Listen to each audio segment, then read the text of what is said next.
Hey y'all, welcome back to my YouTube channel. If you are a returning viewer, hey boo hey. If you are a visitor, possibly a new subscriber, welcome, get comfortable. We're gonna be here a while. We are unpacking The Gifts of Imperfection by Brené Brown. If you are new to this series, you are more than welcome to start at this video. You can also go to the previous video, which is found below in the information box, or you can start from the very beginning of the series. Every section is independent of itself. However, they do build on one another, so it's completely up to you where you start. I do recommend you watching all the videos as they do connect and reinforce the previous discussion. So I'm happy you're here. I haven't said this in a while because my videos have been really long, and I do apologize for that. But thank you to everyone who's been watching, who's been sharing, and who's been liking the videos. That will always mean so much to me. Again, I'm not doing this for numbers. I'm not doing this for anything self-glorification purposes. I'm doing this because I truly am passionate about community, us discussing things that get in the way of connection and us being our best selves. And I just truly enjoy information like this and teaching it and facilitating discussion around it.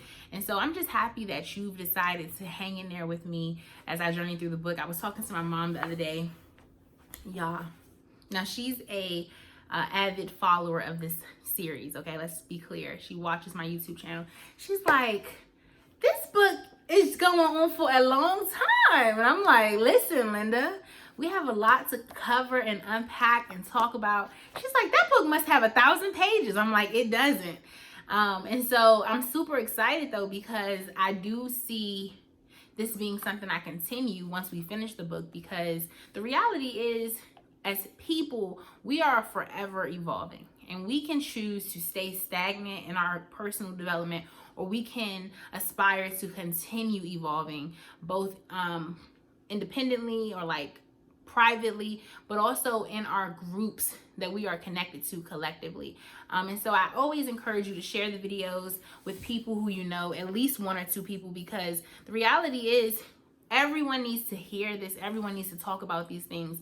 And someone left a comment on the last video, and they were saying that they're going to start implementing some of these things in their personal check-ins with their friends. And I responded to the comment by saying, like, what a difference it makes when just one person shifts the discussion and the tone in which discussion is being had, and how it has a ripple effect. You know what I mean? When you go from promoting or projecting shame to now connecting and being more compassionate with people. When you go from being the person who was hustling for your worthiness to deciding to be in spaces that you belong in and you're not having to fit in, what a difference it makes. And so I really want you to, if these videos have encouraged you and if they've helped you in any way, to take a moment to share them with someone. You know what I mean? I've said this, and I'm going to continue to say this. You don't really have to give people a disclaimer. You could just say, you know, hey, when you get a chance, I want you to watch this because I think it's encouraging or it's beneficial to you where you are, or to someone you know. You know what I mean? You don't have to really be like, you know, hey, I know you struggling with shame, so here you go. Like, no. But like, who can't afford to have a video that tells them, like, you don't have to hustle for your worthiness, or who doesn't or who wouldn't appreciate a video that helps them unpack the benefits of authenticity, you know, when you know that they are struggling with owning their story and telling the truth, you know? So share the videos. I just love hearing from you all more than anything about how the videos have impacted you personally, because I don't take for granted that you watch the videos through, even if you watch them in increments, because I know they can be lengthy. It means a lot to me that you are engaging with the content, because I do care about it, and I'm happy to know that it's something that you all care about. And that's it. Like, that's more than enough for me to know that at least 1 to 2 people have watched the videos, and it has it's planted a seed, and it's birthing something beautiful in someone else's life. Like, that is it. But on the back end side of things, I recognize that more than my community, more than the circles I'm connected to, need to get a hold of this information, because I think it just will shift things in the atmosphere when we have more people who are aware of the gifts of imperfection and understanding why connection and owning your story and compassion and all those things work together, and how beneficial they are when we own them privately. So let's get into our next topic for today. We are now on page 55, and this is guidepost number 2. The first guidepost that she mentions in the book is about cultivating authenticity. That was what we talked about in Tuesday's video, which was the subtitle was letting go of what people think. This one is called cultivating self-compassion, and it's called letting go of perfectionism. And so I entitled this video Dear Perfectionist because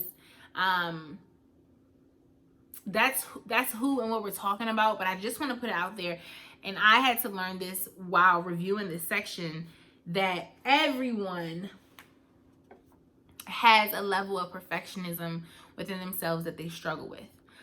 Some more than others, but nonetheless, we all have moments and times in our lives when we are walking from a place of trying to be perfect. And so she opens this section up by basically sharing that she was doing a book club, and a woman wrote her and was like, hey, I don't really struggle with shame, but I do struggle with perfectionism. And Brene responded with, where perfectionism exists, shame is always lurking. In fact, shame is the birthplace of perfectionism. Okay, so if you are someone that's kind of like, I don't think this video applies to me, just stay tuned because it does. And even if you don't stay tuned and you know someone who struggles with perfectionism or trying to be perfect in all areas of their life, send it to them, because I do believe that the information that we're going to unpack is going to be really helpful. And so I have my notes over here and right here, so that's where I'm looking.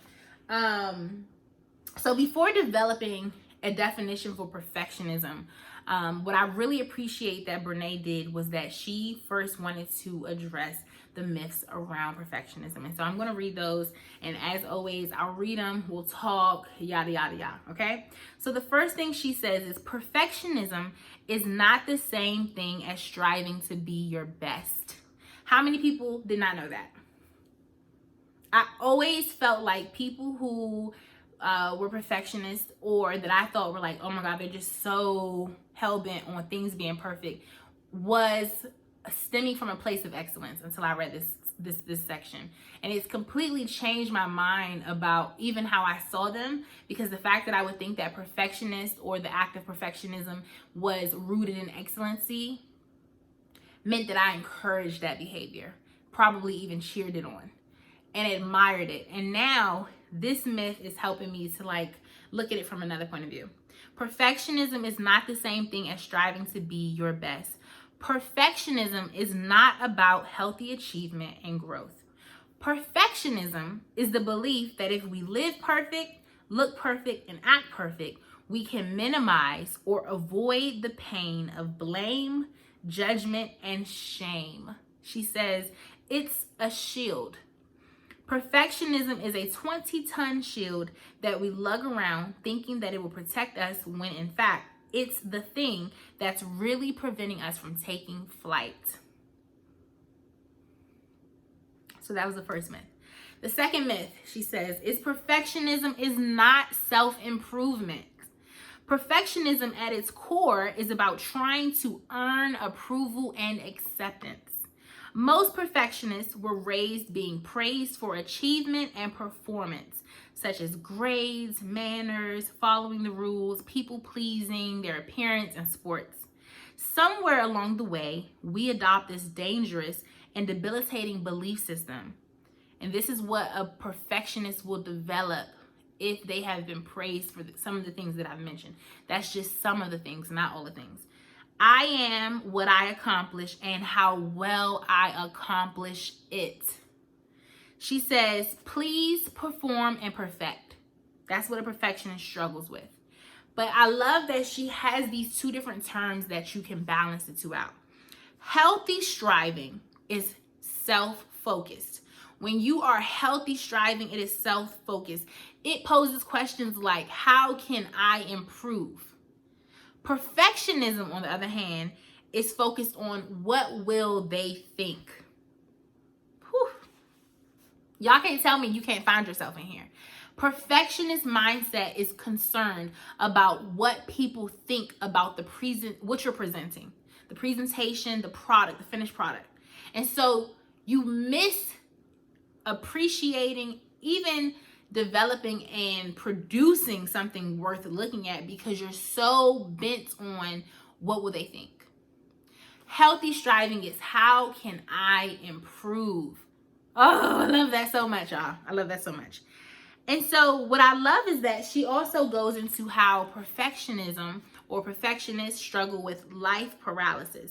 She says life paralysis refers to all the opportunities we miss because we're too afraid to put anything out in the world that would be imperfect. It's all of the dreams that we don't follow because of our deep fear of failing, making mistakes, and disappointing others. It's terrifying to risk when you're a perfectionist because your self-worth is on the line. So I'm gonna pause right here and I want to speak to the people who call themselves perfectionists, who struggle with a perfectionist mindset, or who has never labeled themselves as that. Okay, now let me be clear. The opposite of perfectionism, and this is also debunking my mindset, is not that you do things in a lousy way. Okay, we still want to take pride in our appearance and the work we produce and things like that. But perfectionists, whoever you are, wherever you are, the part that made me throw this book was that she said it's terrifying to take risk when you're a perfectionist because your self-worth is on the line. And this is equivalent to, and I'm going to share like my experiences, this is equivalent to someone who correlates their self-worth to their weight or clothes or their income or the job they have, or how well they parent, or their friend circle, or, what car they drive. You are saying that when you are perfect, like it correlates to your self-worth. And this goes back to what we've been talking about, how you have to settle this in your spirit that you're worthy. That where you are right now, what you've done, what you haven't done, what goals you've met, the goals you have yet to reach, you're still worthy. The mind-blowing thing about this to me is that it also, she says, life paralysis refers to all the opportunities we miss because we're too afraid to put anything out in the world that could be imperfect. She says it's also all of the dreams that we don't follow because of our deep fear of failing, making mistakes, and this is the icing on the cake, disappointing others. You literally are not living when you're trying to be perfect. And it's so overwhelming, and it's like heavy, I think, on my spirit because I feel like I know people who would identify as perfectionists, and it's scary to think that they are truly not living up to their maximum potential because they don't want to disappoint people. And I know I'm kind of jumping around, but just follow me. What you have to also settle in your mind is that most of the time, and this is something I have to tell myself, like I'm giving y'all, I'm participating in the discussion because, like I said, I would never call myself a perfectionist, but I can see drops of perfectionism in certain parts of my life, right? So for instance, years ago when I was working out, and I've posted about this, so this isn't like a current struggle, but I used to want to lose weight to be found worthy for a partner. Like, okay, if I would just, lose my stomach, oh boy would notice me. And so my driving force to get to the gym, my driving force to pick healthier foods were hinged on this one person, which in hindsight, that person doesn't matter. The healthy striving would have been, I want to work out because it means that my limbs and all parts of my body gets maximum use. I want to make good food choices because it fuels me for the day. Not who is going to look at the finished product. Not who's going to assess the work to the finished product. Because in reality, that person did not matter. And so to the perfectionist who has a roadblock in front of them, And this can be friends, families, employers, anybody who we elevate their thoughts or what they think of us above our creator. I want you to, like, I think the assignment for you would be you have to take them off this high horse. You are not living when you give someone that much authority over you, right? When I first started YouTube, or even when, sometimes I post on social media, when I first would do it, I'm like, what if this doesn't get the attraction that it needs, right? Like, what if people don't watch my videos? What if people don't subscribe? And I had to realize it doesn't matter. Like, I'm passionate about what I'm recording myself talking about. I feel good when I do this. I feel like I'm in my vein. And I truly believe at the base of what I'm doing, if no one watches this, this is for me. You know what I mean? This unpacking is for me. If you choose to get on this van or this wagon or this bus, that is a benefit to you, but I don't care if any of my followers think I look crazy. You know what I mean? I don't care if anybody, if people don't subscribe. Like, I mean, of course I care, but like, it's not the driving force. Those are the perks of doing what I'm passionate about, but it's not going to break me. It's not going to cause me to stop and go. And so to the perfectionist out there who has a person or people in your mind so elevated to the point that it causes you to be paralyzed, I say to you today that you are worthy right now, whether they say it or not, whether they notice it or not, whether they acknowledge it or not. And that whatever work that you need to be producing for the world to see, whatever it is that you're supposed to be birthing, that's brewing inside of you, that you cannot release because you are so consumed in it being produced perfectly, I say to you, birth it. Because people need to see all that's in you evolve, sometimes publicly. You know what I mean? Like, what a wonderful thing to see your humble beginnings publicly. And I know that's scary. The idea of that is frightening because your worth is on the line.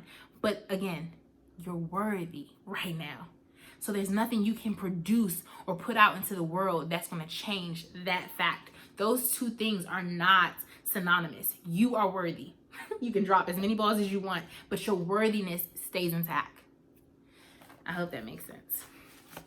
But it really just, it like broke something in me to think that perfectionists, while they're so well polished on the outside, they're decaying a little bit because they're not birthing what's inside of them. And the world is missing it.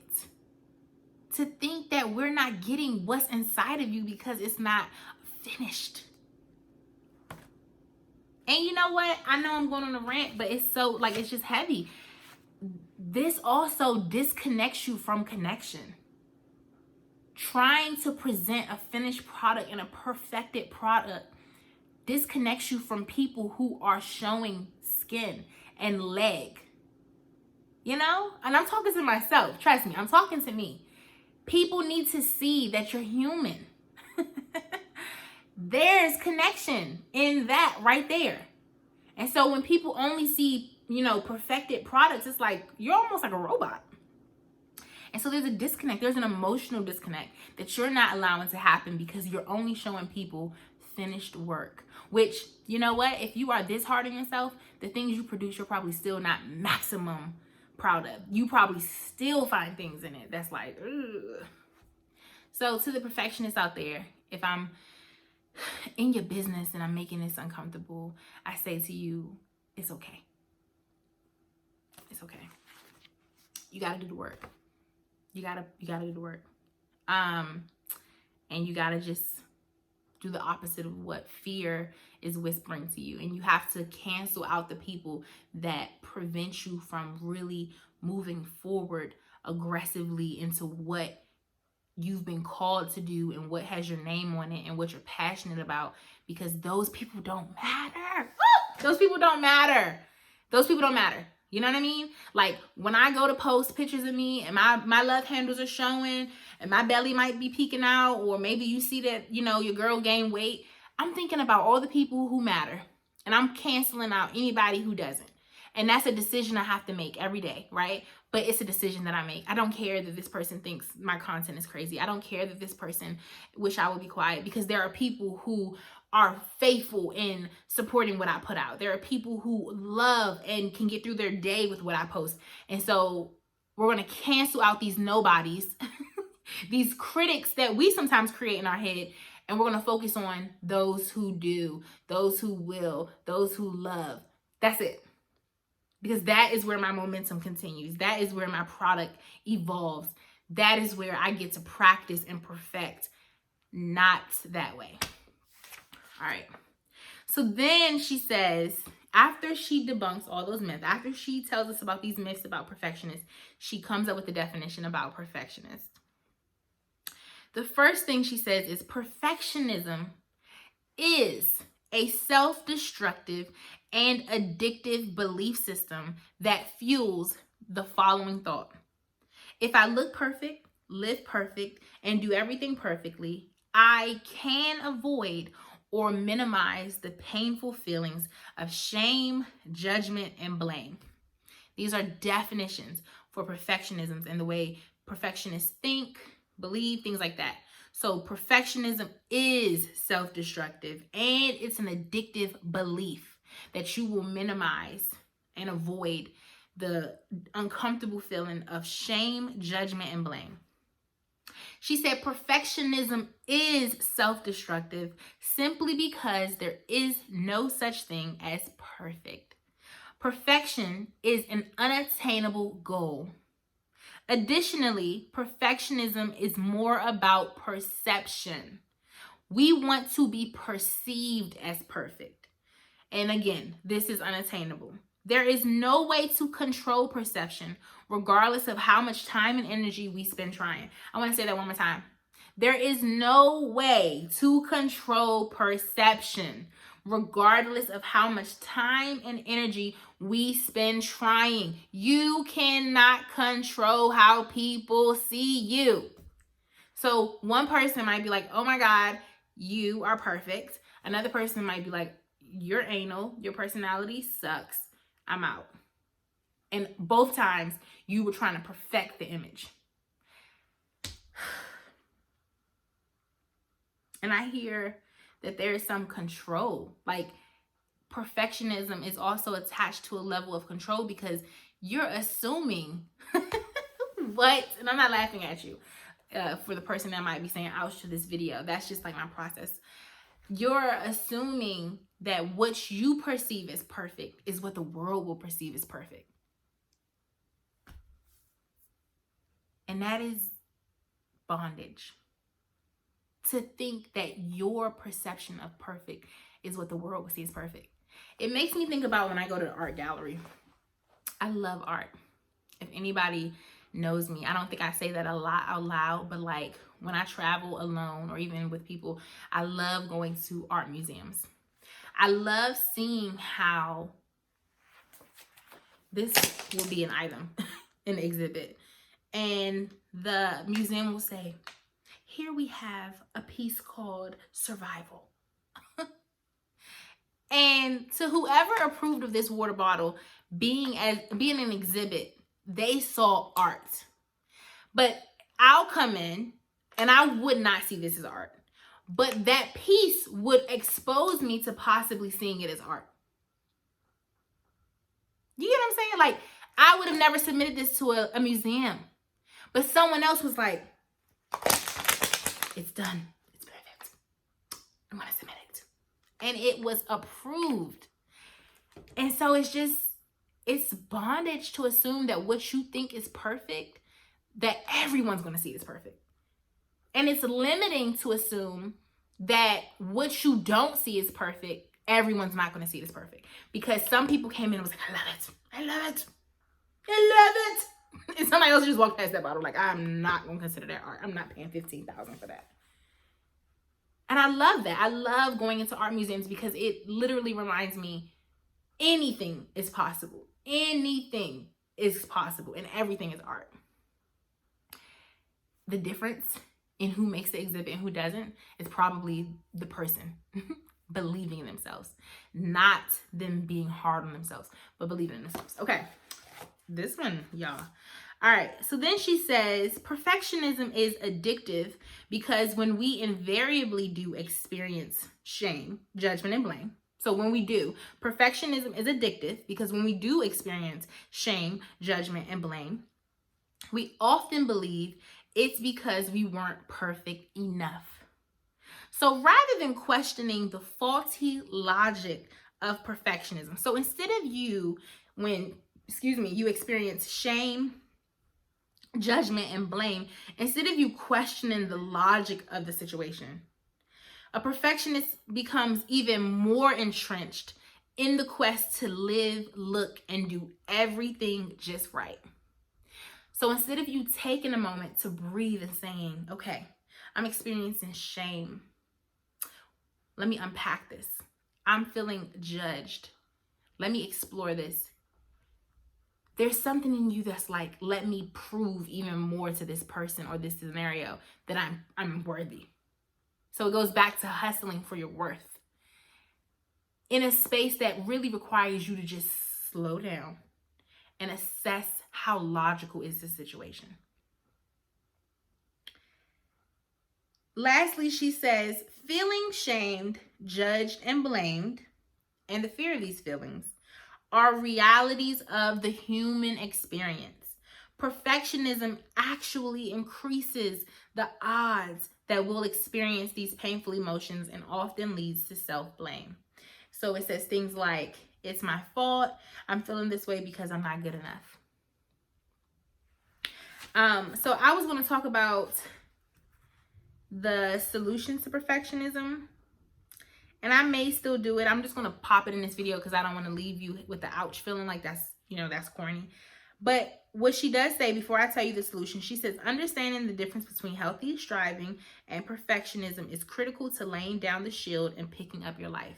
Research shows that perfectionism hampers success. So for all my perfectionists out there who's trying to be successful in whatever lane you're in, being perfect actually hampers your success. Oh, I believe this too, and I think someone needs to hear this. Because you almost, I see the time, y'all, I'm sorry. You disqualify yourself before you even get in the race. She says, in fact, it's often the path to depression, anxiety, addiction, and life paralysis. And then we went into the life paralysis. So I'm going to leave you with this, and we'll talk about it in the next video. I will open up with more solutions and more examples of what combating perfectionism is, because I did not realize going into this video how much she was reading me and my business. But as you can see, I am unpacking it with you. She says, to overcome perfectionism, we need to be able to acknowledge our vulnerabilities to the universal experiences of shame, judgment, and blame. We have to acknowledge our vulnerabilities to these emotions or these feelings that everybody has to go through. You're not above it. You're not exempt from it, right?